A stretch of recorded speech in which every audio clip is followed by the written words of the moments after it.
नमस्कार दोस्तों, अनिका क्लासेस पटना में आपका स्वागत है। आज हम बात करेंगे जो बीपीएससी 68वीं का एग्ज़ाम होने वाला है। बिहार एसआई का नोटिफिकेशन जो है 7 जनवरी को आने वाला है और वही एसएससी जीडी का जिसका एग्ज़ाम जो है 10 जनवरी से चालू होने वाला है। और बाद बाकी जितने भी एग्ज़ाम हैं, जैसे रेलवे में एएलपी टेक्नीशियन का जो है वैकेंसी की चर्चा हो रही है, ग्रुप डी और एनटीपीसी का भी बात चल रहा है, तो इसका भी नोटिफिकेशन 2023 में आने की संभावना है। तो चलते आज स्टार्ट करते हैं। आज का पहला क्वेश्चन नंबर फर्स्ट है, गांधी जी ने निम्नलिखित में से किस पर बल दिया था?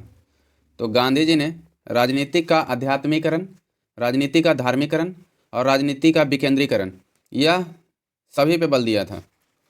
और बात करते हैं कि महात्मा गांधी ग्राम स्वराज के पक्ष में थे, जो राजनीति के विकेंद्रीकरण का उदाहरण है। विकेंद्रीकरण का उदाहरण क्या है? महात्मा गांधी ने जो ग्राम स्वराज के पक्ष में जो राजनीति के उदाहरण दिए थे, वही राजनीति का विकेंद्रीकरण कहलाता है। क्वेश्चन नंबर 2 देखेंगे। भारतीय संविधान स्पष्टतः प्रेस की स्वतंत्रता की व्यवस्था नहीं है, परंतु यह स्वतंत्रता अंतर्निहित है। तो अनुच्छेद कितना में है? तो ये अनुच्छेद के फर्स्ट में है या क में है, जो भी बोल सकते हैं आप। वही बात करते हैं अनुच्छेद ख के बारे में। तो अनुच्छेद ख में कहा गया है कि शांतिपूर्ण तरीके से सभा करने का स्वतंत्रता प्रदान करता है, यह अनुच्छेद 19 का ख। वहीं बात करें 19 के ग के बारे में, तो 19 की ग जो है संघ बनाने का स्वतंत्रता प्रदान करता है। वहीं बात करें 19 के घ के बारे में, तो यह जो है भारत में कहीं भी आने जाने या भ्रमण करने का स्वतंत्रता प्रदान करता है। क्वेश्चन नंबर 3 देखेंगे। अकबर ने कब जजिया कर की समाप्ति की थी? तो जजिया कर की समाप्ति जो है 1564 में किया गया था। और वही बात करें कि पुनः जो है, नोट कीजिएगा, 1679 में औरंगजेब ने जजिया कर फिर से लागू कर दिया था। क्वेश्चन नंबर 4 देखेंगे। महात्मा बुद्ध का संबंध किससे है? तो महात्मा बुद्ध जो है शाक्य कुल के थे। बात करते हैं कि गौतम बुद्ध का जो जन्म था 563 ईस्वी में हुआ था। नोट कीजिएगा, 563 ईस्वी में कपिलवस्तु, जिसे पिपाराहावा के निकट जो है नेपाल के तराई में स्थित लुम्बिनी नामक गांव में हुआ था। लुम्बिनी का वास्तविक नाम रुमिनदेई था। रुमिनदेई।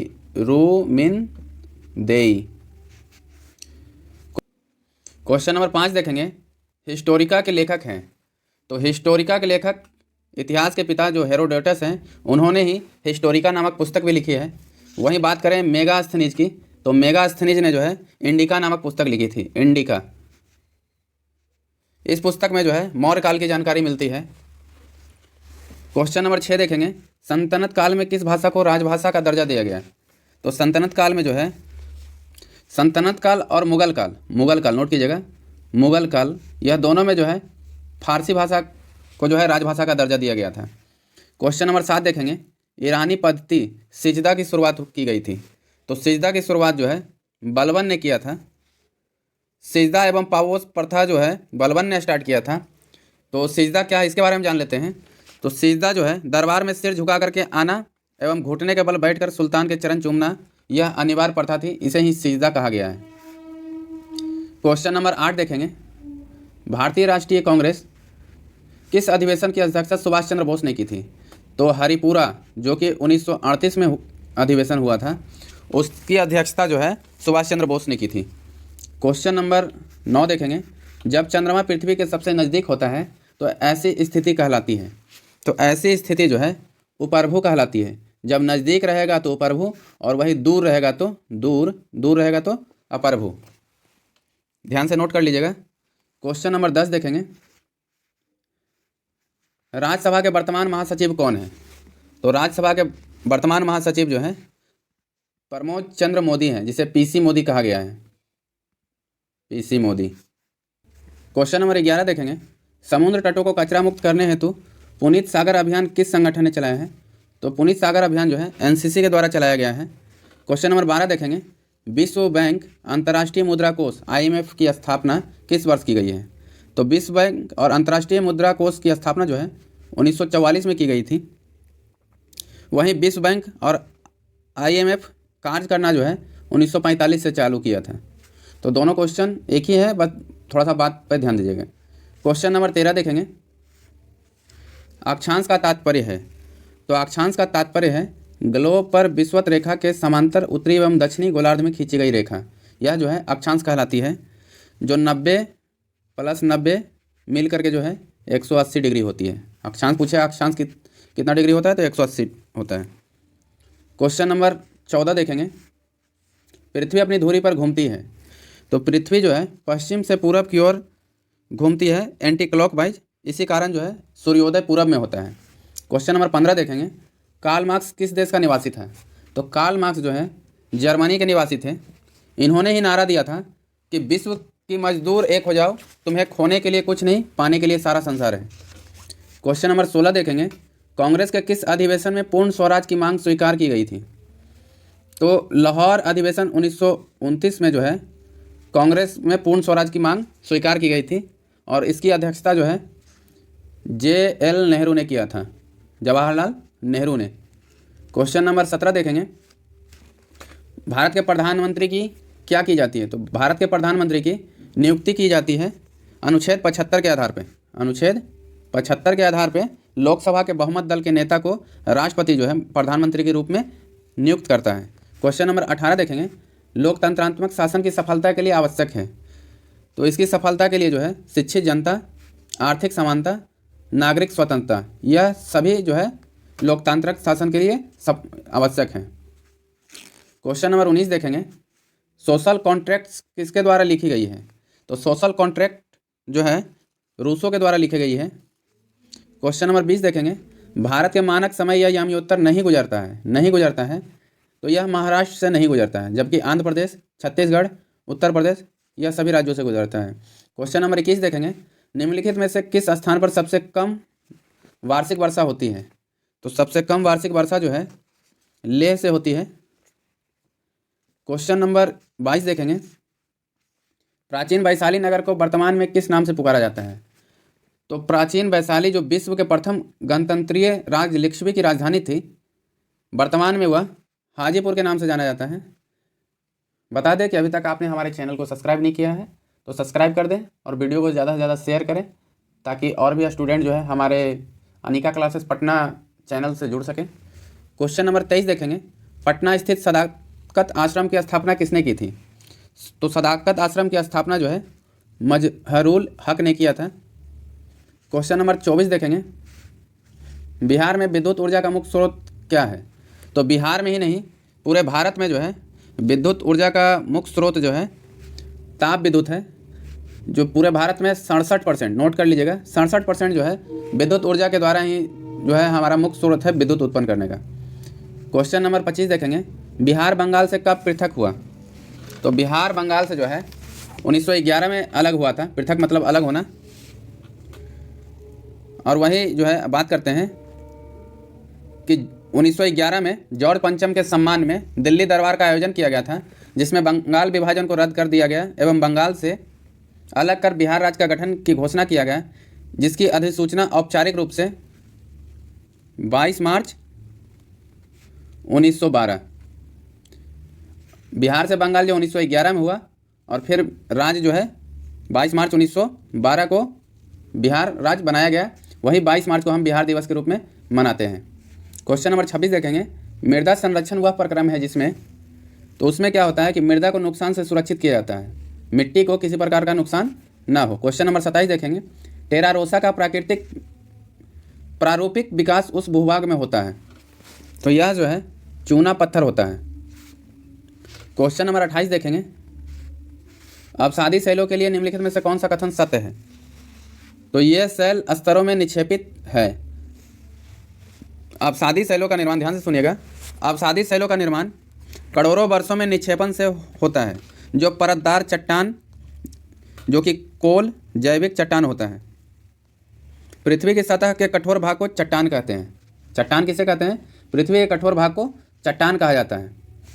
क्वेश्चन नंबर 29 देखेंगे, भारतीय मानसून मौसमी विस्थापन से इंगित है, जिसका कारण है, तो उसका कारण स्थल एवं समुद्र का विभेदी तापन है। क्वेश्चन नंबर 30 देखेंगे, भारत की मुख्य भूमि का तट रेखा है, तो मुख्य भूमि का तट रेखा 6100 किलोमीटर है, जो कि गुजरात का तट सबसे लंबा है। वहीं बात करें कि अगर द्वीपों को मिला दिया जाए, जितने भी द्वीप हैं, तो द्वीपों सहित इसका लंबाई जो है 7516.6 किलोमीटर है, 0.6 किलोमीटर है। क्वेश्चन नंबर 31 देखेंगे, नकदी फसल में सम्मिलित नहीं है। तो गन्ना नकदी फसल है, कपास नकदी फसल है, जूट नकदी फसल है, जबकि गेहूं जो है रबी फसल के अंतर्गत आता है। तो नकदी फसल क्या होता है? जिसका पैदावार करने के बाद उसको तुरंत हम बेच दें, कुछ करने की ज़रूरत नहीं पड़े, जिससे नगद आमदनी हो, वही नकदी फसल कहलाता है। एक मुख्य रूप से आप समझ सकते हैं इस बात को। क्वेश्चन नंबर 32 देखेंगे, फिनलैंड की संसद कहलाती है, तो यह संसद ही कहलाती है। क्वेश्चन नंबर 33 देखेंगे, भारत का प्रथम उर्वरक संयंत्र कहाँ है? तो भारत का प्रथम उर्वरक संयंत्र सिंदरी में खोला गया था। क्वेश्चन नंबर 34 देखेंगे, साफ रातें बादलों वाली रातों की अपेक्षा अधिक ठंडी होती हैं।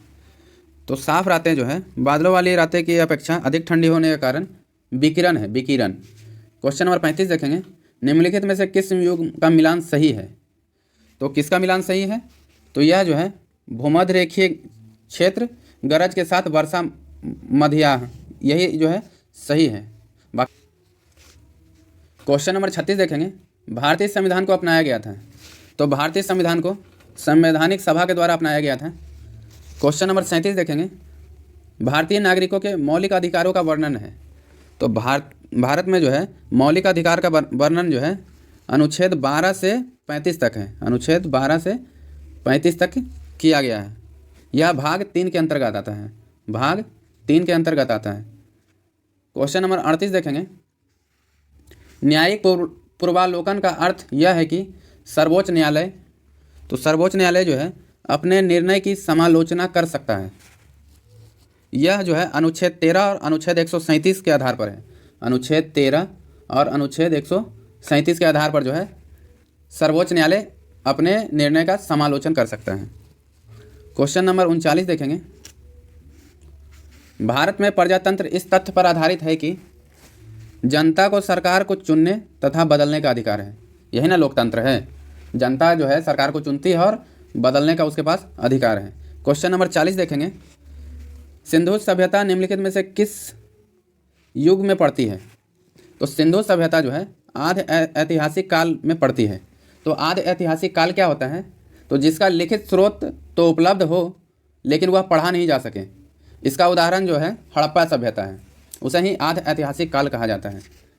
क्वेश्चन नंबर 41 देखेंगे, गायत्री मंत्र किस पुस्तक में मिलता है? तो गायत्री मंत्र जो है विश्वामित्र के द्वारा रचित गायत्री मंत्र का उल्लेख जो है ऋग्वेद में किया गया है। ऋग्वेद में कुल 10 मंडल हैं, 10 मंडल हैं, और यह जो है देवी सविता या सावित्री को समर्पित है। क्वेश्चन नंबर 42 देखेंगे, किस शासक वंश ने मंदिरों एवं ब्राह्मणों को सबसे अधिक ग्राम अनुदान में दिए थे? तो यह अनुदान जो है गुप्त वंश के शासकों ने सबसे ज़्यादा जो है मंदिरों एवं ब्राह्मणों को सबसे अधिक ग्राम अनुदान दिए थे, मतलब गांव को दान में दिया था। क्वेश्चन नंबर 43 देखेंगे, किस सुल्तान के काल में खालसा भूमि अधिक पैमाने में विकसित हुई? तो अलाउद्दीन खिलजी के समय जो है खालसा भूमि अधिक पैमाने पर विकसित हुई। क्वेश्चन नंबर 44 देखेंगे, सल्तनत काल के सिक्के टंका और ससागनी एवं जित्तल किन किन धातुओं के बने होते थे? तो सल्तनत काल के सिक्के जो है टंका, सांसगनी एवं जित्तल जो है चांदी एवं तांबा के बने होते थे, चांदी एवं तांबा के बने होते थे। क्वेश्चन नंबर 45 देखेंगे, पानीपत के युद्ध में बाबर की जीत का मुख्य कारण क्या था? तो तुगलामा पद्धति के कारण ही जो है बाबर जीत पाया था, जिसमें जो है तोप खाने का प्रयोग किया गया था। 1526 ईस्वी में जो है कि यह लड़ाई लड़ी गई थी बाबर और जो है इब्राहिम लोदी के बीच। इब्राहिम लोदी इसमें पराजित हुआ था। क्वेश्चन नंबर 46 देखेंगे, भारतीय रेल ने किस नाम से एक स्वचालित ट्रेन सुरक्षा प्रणाली का परीक्षण किया है? तो वह ट्रेन जो है कवच है। क्वेश्चन नंबर 47 देखेंगे, प्रधानमंत्री नरेंद्र मोदी ने 5 नवंबर को केदारनाथ धाम के किस प्रसिद्ध गुरु की प्रतिमा का अनावरण किया है? तो यह आदि शंकराचार्य गुरु का जो है प्रतिमा का अनावरण किया गया है। क्वेश्चन नंबर 48 देखेंगे, यूपीएससी के नए चेयरमैन कौन बने हैं? तो डॉक्टर मनोज सोनी को जो है यूपीएससी का चेयरमैन बनाया गया है। क्वेश्चन नंबर 49 देखेंगे, 48 नंबर क्वेश्चन में कोई अप टू डेट होगा तो आप हमें कमेंट बॉक्स में कमेंट कर सकते हैं।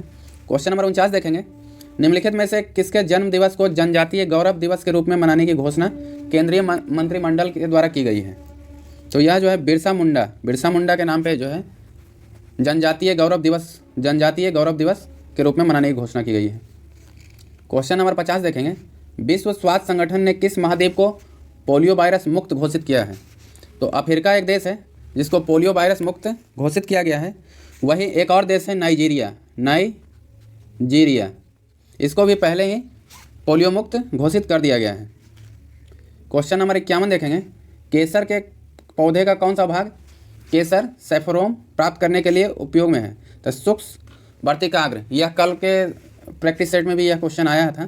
क्वेश्चन नंबर 52 देखेंगे, और यह केसर जो है एकमात्र राज्य जम्मू कश्मीर केंद्र शासित प्रदेश में जो है कि पाया जाता है। क्वेश्चन नंबर 52 देखेंगे, मनुष्यों में पेशीय क्रिया के बाद थकान निम्नलिखित में से किस रसायन के निकलने से होती है? तो वह थकान जो है लैक्टिक एसिड के निकलने से होती है। क्वेश्चन नंबर 53 देखेंगे, एक पिंड का भार उस स्थान पर 9.8 न्यूटन है जहां जी का मान जो है 9.8 मीटर सेकेंड के पावर -2 है, उसका द्रव्यमान कितना होगा? तो उसका द्रव्यमान जो है 1 गीगा होगा। यह न्यूमेरिकल का क्वेश्चन है, आप इसे जो है बना करके मुझे कमेंट बॉक्स में कमेंट भी कर सकते हैं। क्वेश्चन नंबर 54 है, एक पुस्तक किसी मेज के तल पर रखी गई है, यदि पुस्तक पर पृथ्वी के गुरुत्वाकर्षण को ही क्रियाबल मान लिया जाए तो प्रतिक्रिया बल आयासित होगा पुस्तक द्वारा पृथ्वी पर। क्वेश्चन नंबर 55 देखेंगे, जब तेल पानी पर तैरता है तो पानी का पृष्ठ तनाव क्या होगा? तो उसका पृष्ठ तनाव जो है काफ़ी कम हो जाएगा।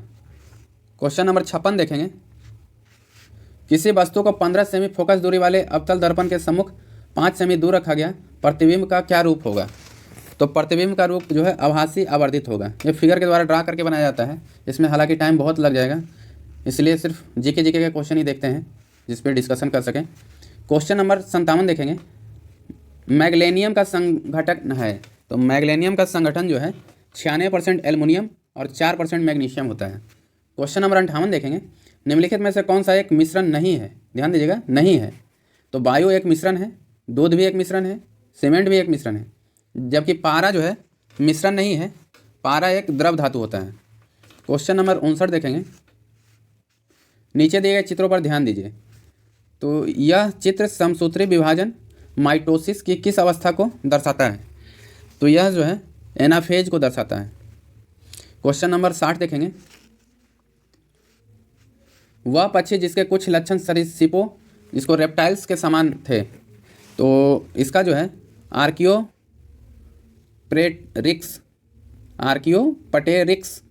यह जो है ये पक्षी जो है अब जो है विलुप्त हो गए हैं, अब यह नहीं पाए जाते। क्वेश्चन नंबर 61 देखेंगे, अल्फा बीटा गामन की वेधन क्षमता जो है अवरोही क्रम मतलब घटते क्रम में बताएं। अवरोही मतलब घटते होता है, तो सबसे तेज गामा का होता है, फिर बीटा को, फिर अल्फा का। ठीक जो है आप उसको उलट दीजिए, जैसे अल्फा बीटा गामा है ना, तो इसे गामा बीटा अल्फा कर दें। इसका राइट आंसर ए हो जाएगा। क्वेश्चन नंबर 62 देखेंगे, निम्नलिखित में से कौन सा कथन असत्य है? तो रेखीय संवेग बराबर कोणीय वेग गुने त्रिज्या होती है, यह बिल्कुल सही है। गतिज ऊर्जा जिसे काइनेटिक एनर्जी कहते हैं, ½ mv², ये भी सही है। वेग बराबर विस्थापन गुने समय, ये भी सही है। हालांकि ये गलत है, ऑप्शन नंबर सी। संवेग बराबर द्रव्यमान गुने त्वरण नहीं होता, संवेग बराबर जो है द्रव्यमान गुने चाल होता है, चाल। नोट कर लीजिएगा, जिसे आप एम भी कह सकते हैं, mv, p बराबर mv इसका फार्मूला होता है। क्वेश्चन नंबर 63 देखेंगे, डीएनए उपस्थित रहता है। तो डीएनए जो है क्रोमोटीन में उपस्थित होता है, डीएनए क्रोमोटीन में उपस्थित होता है। क्वेश्चन नंबर 64 देखेंगे, पारिस्थितिकी तंत्र जिसको इकोसिस्टम कहते हैं, इसके 2 घटक हैं। तो इसके 2 घटक एक जैविक और एक अजैविक होते हैं। तो जैविक क्या होता है और अजैविक क्या होता है, इसके बारे में जान लेते हैं। और बता दें, अभी तक आपने हमारे चैनल को सब्सक्राइब नहीं किया है तो सब्सक्राइब कर दें और बेल आइकन पे प्रेस करें, जिससे हर डेली एक सेट हमारा 7 बजे चलता है। 7 बजे हम डेली सेट अपलोड करते हैं, सुबह के 7 बजे डेली सेट अपलोड किया जाता है। तो आप हमारे चैनल से बने रहें और ज़्यादा से ज़्यादा वीडियो को शेयर करें। तो देखते हैं पारिस्थितिकी तंत्र जिसको इकोसिस्टम कहते हैं, उसके दो घटक, एक जैविक एक अजैविक हैं। तो जैविक वह होता है, जैविक कारक जीवधारियों को प्रभावित करते हैं। एक स्थान से विभिन्न जीवधारियाँ भी आपसी संबंध स्थापित करते हैं, उसी को जो है जैविक कारक कहलाते हैं। वही बात करें अजैविक कारक का, तो अजैविक कारक वह होते हैं, इसके अंतर्गत वे कारक आते हैं जो निर्जीव हैं, निर्जीव। इसके उदाहरण हैं, एग्जाम्पल ले लेते हैं, प्रकाश, ताप, आर्द्रता, वायु, मृदा, यह अजैविक में आते हैं। चलिए सेट में बने रहने के लिए धन्यवाद। आपका दिन happy new year, happy new year 2023। भगवान जो है इस साल सभी की झोलियों में नौकरियां ही नौकरियां भर दें।